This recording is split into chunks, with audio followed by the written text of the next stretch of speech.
Right, so I've worked out the BMR for both my clients. So the BMR is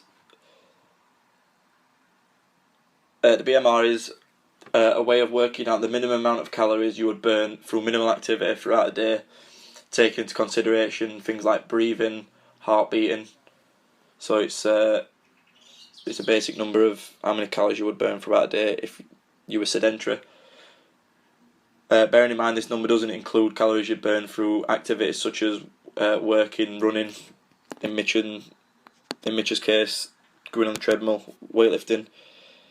So yeah, I worked out both of the BMRs. So Yvonne's BMR is 1,408, and a method that I used to working this out also took into consideration the amount of exercise.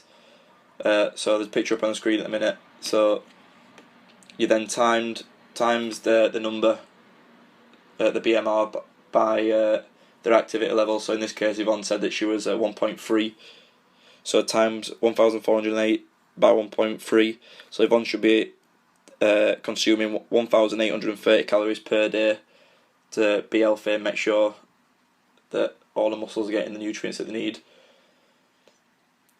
On the other hand, Mitch had a BMR of 1,728, but stated that on the list he was very active, which meant he times it by 1.7. So Mitch should be consuming 2,592 calories per day to make sure he's healthy.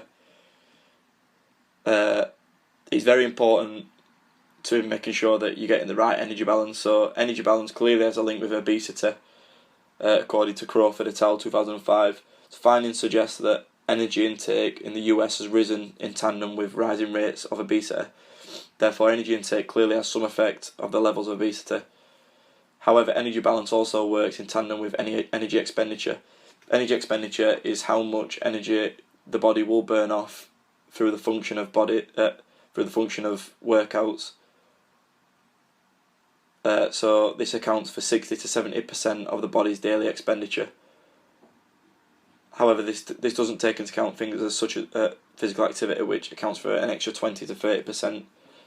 But the theory could be questioned, as each individual does do different amounts of daily activity, as this point wouldn't be valid for Mitch, who runs on a treadmill and does weightlifting, compared to Yvonne, who does less vigorous exercise.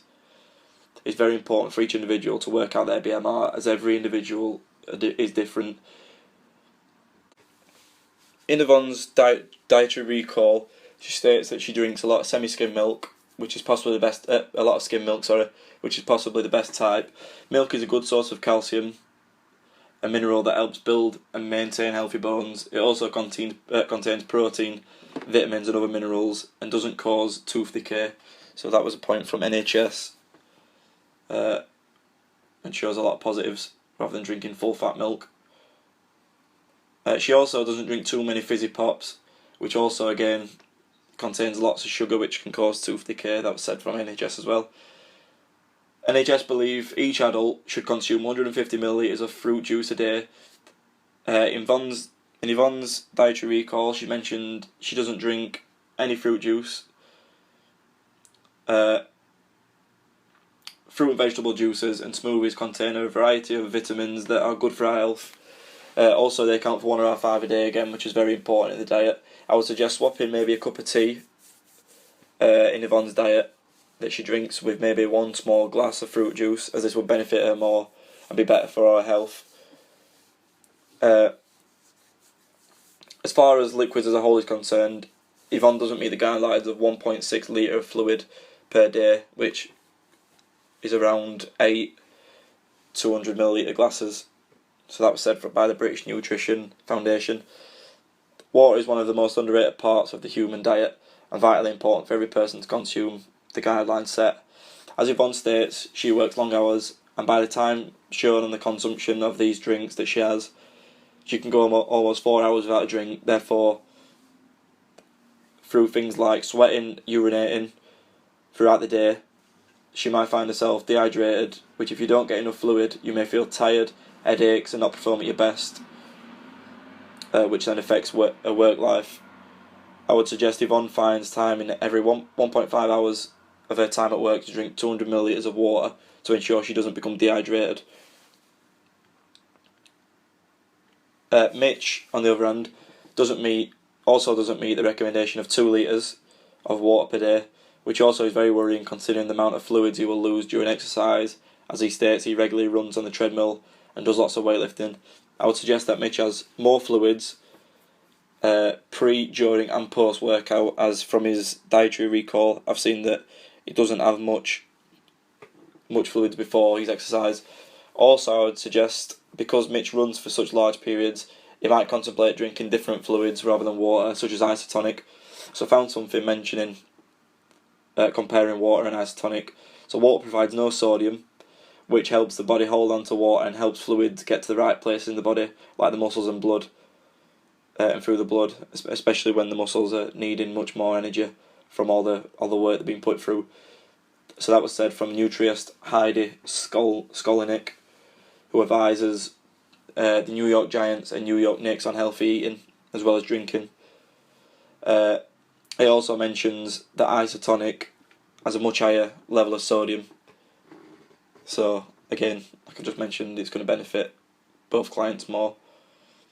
For harder or longer duration workouts, it's important to get enough fluid during the session, and flavour is very underrated because a lot of people find water tasteless and a little bit boring, so they tend to not drink it as much. For Yvonne and Mitch, I'd mention both. Even something like a little bit dilute into the drink may want them to drink it a little bit more, which is just as beneficial for them. Yeah, so that's another benefit of other types of drinks compared to water. So according to this study, increasing your protein intake can also lead to levels of dehydration. So as I mentioned, both Mitch and Yvonne have higher protein than what they should, although albeit it's not a substantial number above. The study looked at 5 endurance athletes who consumed low, moderate and high levels of protein over a period of 4 weeks. The findings revealed that as protein intake went up, hydration levels went down. Dehydration can put you at risk of a number of health problems and heat-related illnesses. Therefore, again, if Mitch is having protein shakes after he goes to the gym and before he goes to the gym, then he should be having more water to go along with it, just to make up for the water that he's going to be losing.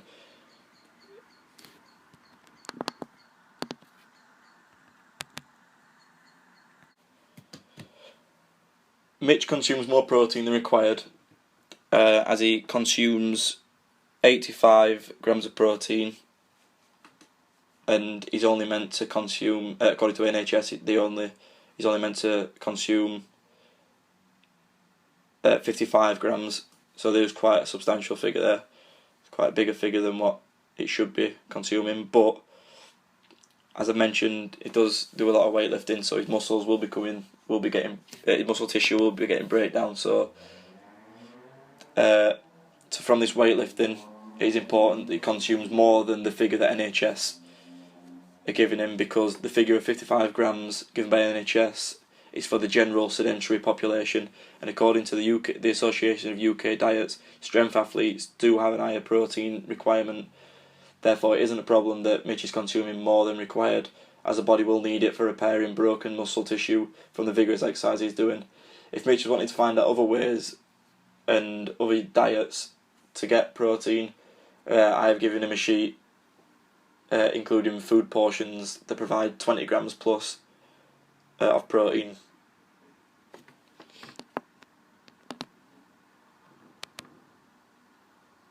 Protein is a very important function when digested in the body.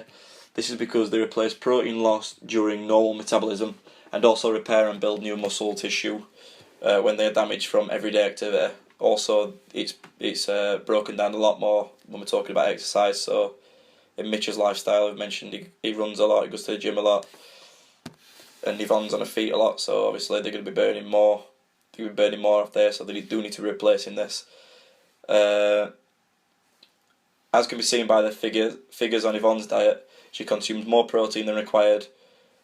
If she's if she's intaking way too much proteins, can affect her body ultimately by putting weight on.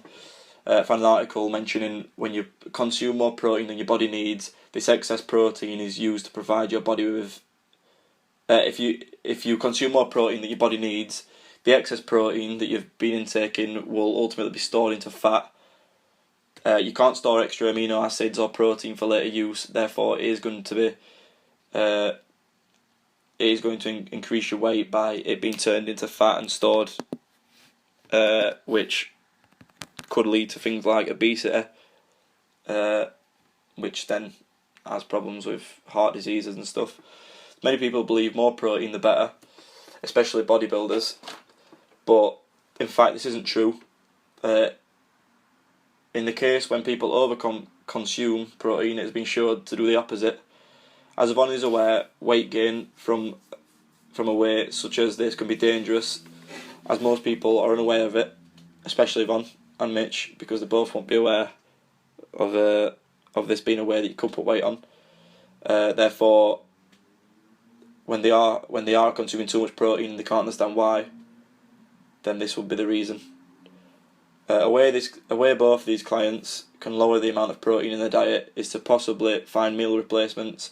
For example, Yvonne had lots of ham on this particular day, which included almost 25 grams of protein, and because she had it on 2 occasions throughout the day, I believe one of these meals could be replaced with something else.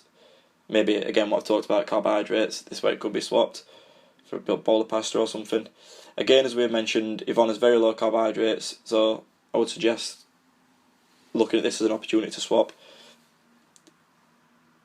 To help Yvonne and Mitch find out how they could find meal replacements to benefit them, I found a website called Change for Life.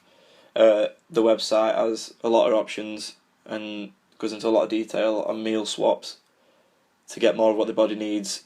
In this case, a little less protein, and when considering the diets, how they can add things that maybe they're lacking into their diet.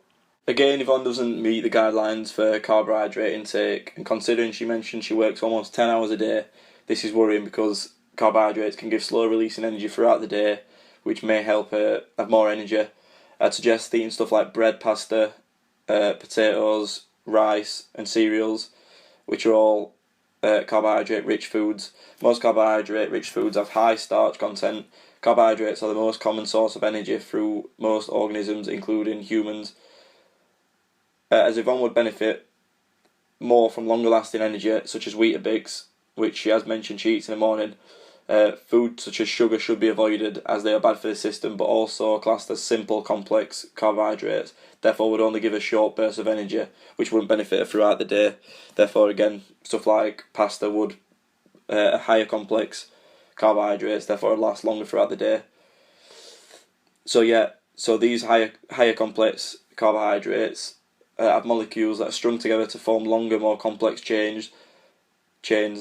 Ultimately, this shows these meals are digested slower and will give longer release in energy.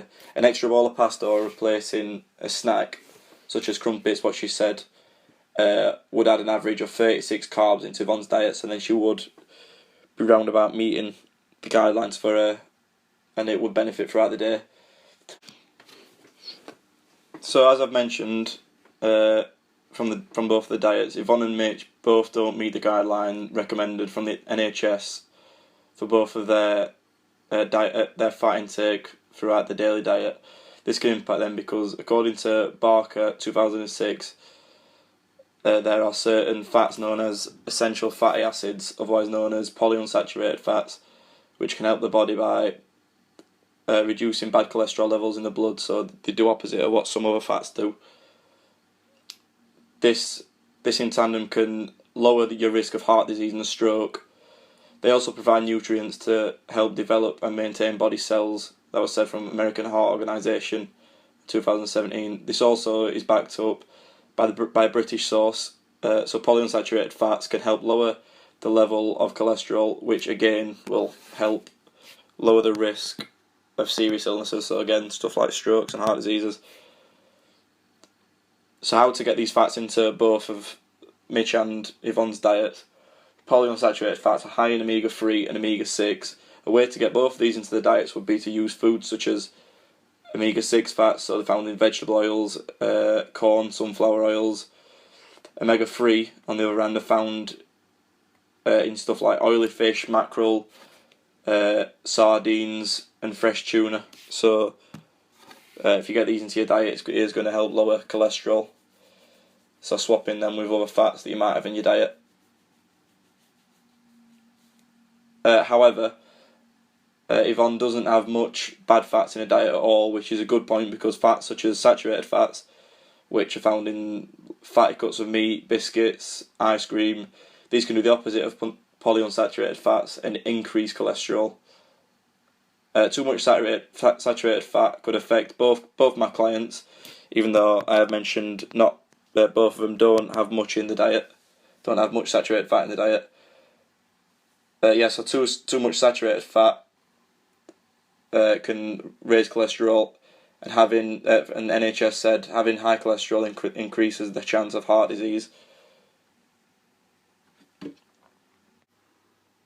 Right, so from what you've just said you've eaten, so we've worked it all out. So you've had, throughout the 24 hours, you've had 27 grams of fat, which is below what you should have had,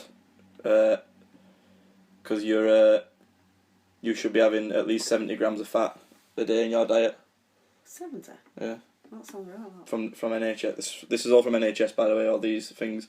So you should be having 70 grams of fat, you're having 27. Carbohydrates, you should be having 230, you're having 125, so about 100 below what it says. Protein, so you have 56.8 grams in that diet, so you're meant to have 45, so that's quite close, so there's not really much. You had 56.8 and you're meant to have 45, so, but that probably from all that you've had. And from what you've said and from your drink and stuff, this is you've had 800 millilitres and you're meant to have 1.6 litres. So especially when you've said that you worked in schools and stuff, it might, and you work long hours, that it could benefit you having more. Right, so you've gone through a 24-hour diet recall. So I found out that someone called Gregor said that it requires less time, less money, and it's in more depth than what a 7-day one might be. So I thought it'd be better for you to do one of them. I thought it'd be better to do one of them so I could find out more stuff, because in a weekly one people might miss stuff like snacks out. So there's a 24-hour recall sheet there. Can you say what you've had in the last 24 hours? Hello. Yes, at 8 AM I had 2 Weetabix and skimmed milk with a cup of coffee with skimmed milk and 2 sweet eggs. At 10:15 I had a Golden Delicious apple. At 12:45 I had 2 crumpets with low fat butter, no pack from the Aldi, 1 apple, and a Weight Watchers yoghurt with a cup of coffee and 2 sweet eggs, skimmed milk.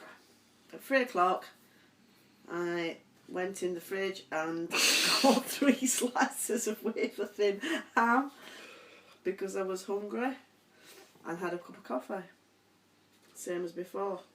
At 6:15 I had 3 sandwiches, which I don't normally have, but it was treat night, and salad and coleslaw, a jacket potato with tuna and low fat cheese, with a glass of sparkling spring water.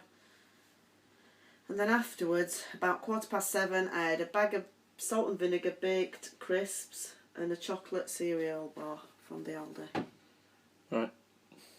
Okay. You had all that in 24 hours? Yeah. Yeah. On the other hand, Mitch mentioned that sometimes he spends an hour on the treadmill at the gym, and also does a lot of weightlifting. But from viewing his diet and what we spoke about earlier, I can see he doesn't consume enough carbohydrates to fuel this exercise. A lack of carbs in the diet can result in fat and protein being replaced as the energy source, which can lead to the depletion of body tissues such as can lead to depletion of body tissues, as protein helps maintain and build body tissue, and then, as I've just mentioned, that this protein is going to be replaced as an energy source, so the muscles aren't going to be getting repaired and built until they're becoming weaker.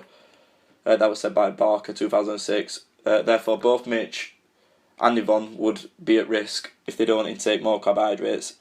Similar to Yvonne, I would suggest that Mitch has a bowl of rice or pasta before he visits the gym to help fuel this exercise, as most people believe that protein's the best thing when they go into the gym and stuff. But if they don't have the fuel, in this case carbohydrates, to get through this exercise, then the protein that they're going to be having from stuff like protein shakes what Mitch has in his diet is going to be using as an energy source rather than rebuilding on muscle tissue that's being broken down during this exercise. So as Mitch is very athletic and trains with football teams and runs marathons, I found an article from Sports Dietetics 2017 that could be linked to him and benefit him. As it said, carbohydrates are a main source of energy for our brains and bodies to function properly. When carbs are eaten, they are eventually digested and broken down into smaller sugar molecules called glucose. These glucose molecules are stored in the liver and muscles to be used for fuel, especially during physical activity. Carbohydrates improve athletic performance by delaying fatigue and allowing an athlete to compete at higher levels for longer. It also mentions that often men are fooled into thinking low carb and high protein diets will help them gain significant muscle mass. This is not true. A diet low in carbs will not only decrease muscle potential, but it will also worsen overall athletic performance. So, as I mentioned, physically it will affect him. Will also, from this article I found, will also affect him, his levels of performance. So foods that contain a significant source of carbohydrates, such as grains, so like pasta, bread, spoke about, rice, beans, oats, 100% whole grain cereal, and then there's stuff like fruits, so fresh fruits, frozen or canned, with the juices are good. Low fat milk and yogurt, and again vegetables that have a small amount of carbohydrates. So these would all benefit fuel this exercise. So one hand I've talked about Mitch through his athletic performance, and Yvonne through working and getting more energy throughout the day. It'll benefit both of these by looking and using more of these foods in the day, especially around the time in both diets they don't have much food after the time of about 10:30. So if this time they could maybe sneak an extra meal in there, or some sort of food, some sort of carbohydrates, this would probably benefit them a lot.